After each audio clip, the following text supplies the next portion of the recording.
നമ്മൾ പറഞ്ഞു കേട്ടിട്ടില്ലേ, കാലം മാറി കഥ മാറി എല്ലാം കൺമുന്നിലായി.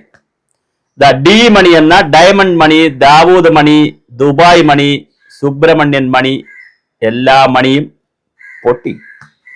ആ ഡി മണിയുടെ കയ്യിൽ സ്വർണം അടക്കമുള്ള ഒരുപാട് വസ്തുക്കൾ ഉണ്ട് എന്ന് അറിയുന്നു. ഈ തൊണ്ടി മുതലാണോ അതോ വേറെ ഏതെങ്കിലും ക്ഷേത്രങ്ങളിൽ നിന്ന് മേടിച്ചതാണോ? എന്തായാലും ഒരുപാട് കാര്യങ്ങൾ ദിണ്ടുകൽ മണിയിൽ ഉണ്ടതായിട്ട്, അതും ഡി ആണ് കേട്ടോ, ഒരുപാട് ഡി ഉണ്ട് പുള്ളിക്ക്. ദിണ്ടുകൽ മണി, പിന്നെ ദിണ്ടുകൽ സുബ്രഹ്മണ്യ മണി, പിന്നെ സുബ്രമണി, പിന്നെ ദുബായ് മണി, ഡയമണ്ട് മണി, ഡാർക്ക് മണി, പിന്നെ പല മണിയാണ് അദ്ദേഹം. എന്തായാലും അദ്ദേഹത്തിന്റെ പേരിലുള്ള അദ്ദേഹത്തിന് കയ്യിൽ തന്നെ സ്വർണ്ണമുണ്ട് കുറെയെങ്കിൽ. ഈ സ്വർണ്ണമല്ല, അമ്പലങ്ങളിൽ നിന്നൊക്കെ ഉള്ള മോഷ്ടിക്കുന്ന സ്വർണം അല്ലെങ്കിൽ കൊള്ളയടിക്കുന്ന സ്വർണം ഉണ്ടെന്നൊരു വാർത്ത സ്ഥിരീകരിക്കപ്പെട്ടിട്ടുണ്ട് SIT. അതുകൊണ്ട് തന്നെ അദ്ദേഹത്തിന്റെ വീട് പരിസരവുമൊക്കെ വളരെ കൃത്യമായി പോലീസ് വലയത്തിലാണ്. കൃത്യമായി അദ്ദേഹം ദിണ്ടുകൽ പോലീസിന്റെ നിരീക്ഷണത്തിലാണ്.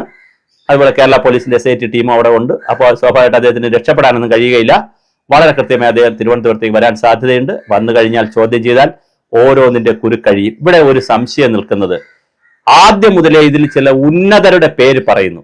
അത് നിങ്ങൾ ദൈവം പോലെ വിചാരിക്കുന്ന ആളുകൾ ഇതിലുണ്ട് എന്ന് പത്മകുമാർ പറയുന്നു. എന്നെ കുടിക്കാൻ ഒരുപാട് പേരെ കൊടുക്കും എന്ന് പത്മകുമാർ പറയുന്നു. വലിയ ഉന്നതനാണ് ഈ കാശ് മേടിച്ചിരിക്കുന്നത് രമേശ് ചെന്നിത്തലയോട് വ്യവസായി പറയുന്നു. വ്യവസായി SITയോട് പറയുന്നു. അപ്പോൾ ഇതിന്റെ കിങ് പിൻ ആരാണ്? മാസ്റ്റർ ബ്രെയിൻ ആരുടേതാണ്? മാസ്റ്റർ മൈൻഡ് ആരുടേതാണ്? ഈ കഥയും തിരക്കഥയും എഴുതിയതാര്? അതിന് എത്ര രൂപ കിട്ടി? ആർക്കെല്ലാം കൊടുത്തു? ഈ സ്വർണം അടിച്ചു മാറ്റി കൊടുത്ത വകയിൽ എത്ര കോടി കിട്ടി? അത് ആർക്കെല്ലാം പങ്കുവച്ചു? ഇതാണ് വളരെ സിമ്പിളായ 2 ചോദ്യം. ശബരിമലയിലെ സ്വർണം എവിടെ? ഒന്നാമത്തെ ചോദ്യം. അത് വിറ്റോ?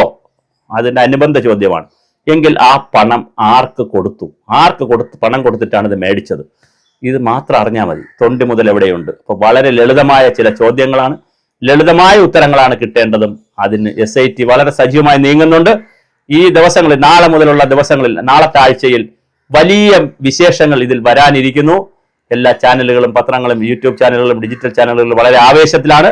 എന്തായാലും തീർച്ചയായും വരാനുള്ള എല്ലാ സാധ്യതയുമാണ് കാണുന്നത്. ശബരിമല കേസ് അടുത്ത സീനിലേക്ക്, നാടകാന്ത്യം, കഥാന്ത്യം എന്നൊക്കെ പറയുന്ന പോലെ ക്ലൈമാക്സിലേക്ക് കയറുകയാണ്.